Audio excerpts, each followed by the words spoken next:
Now, let me start to take a look on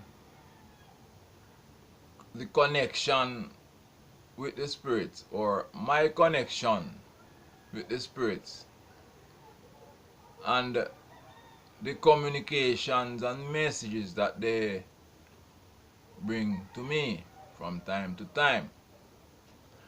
Now, I think that it is okay to start by saying that since I am a man that was molded from biblical reading,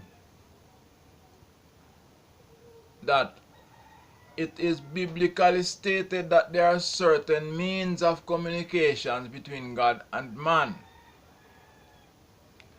And the Bible makes reference to two means.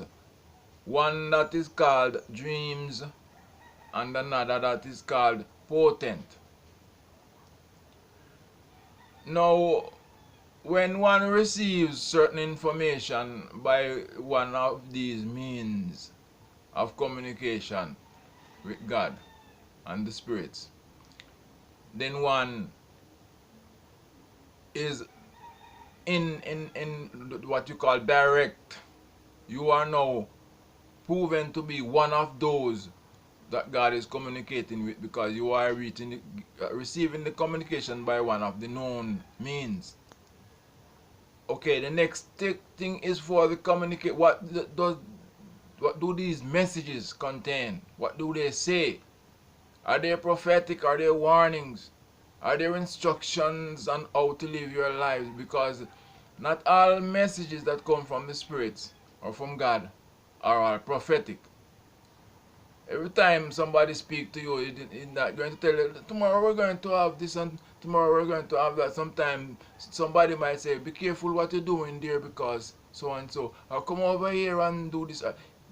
Messages are of different contents. Okay.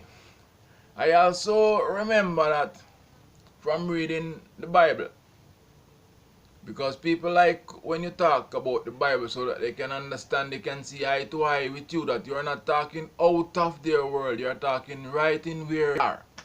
Because the Bible is not all, but the Bible is important to a lot of people of faith.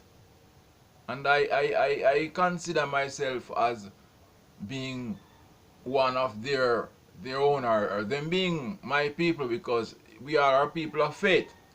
And I believe that people make mistakes, people are deceived, but that doesn't necessarily mean that because they hold on to something false that they are bad. People are victims. So I talk about the Bible. I like to talk about the Bible. And one thing in the Bible, in the New Testament, that because I frankly do not believe that this New Testament is what it claims to be. But there are certain instructions in there that that one can make reference to, so that people can understand that I am on the same wavelength of them as them.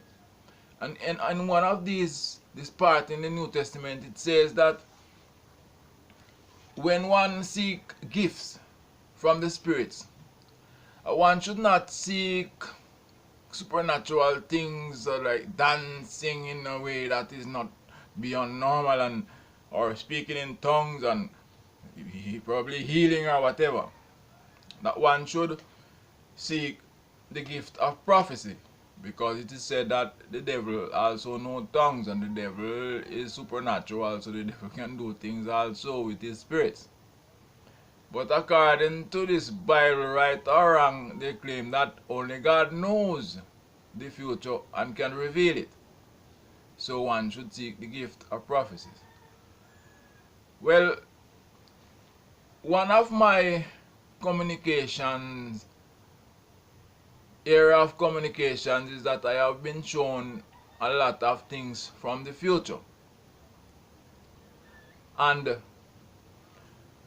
God seem to do test runs, or the spirits seem to do test. They prove things. I have had experience that I consider to be just saying to me, look, this is going on. Take it seriously, and I'm going to give you an example. But so as not to put everything in one video, I will cut here.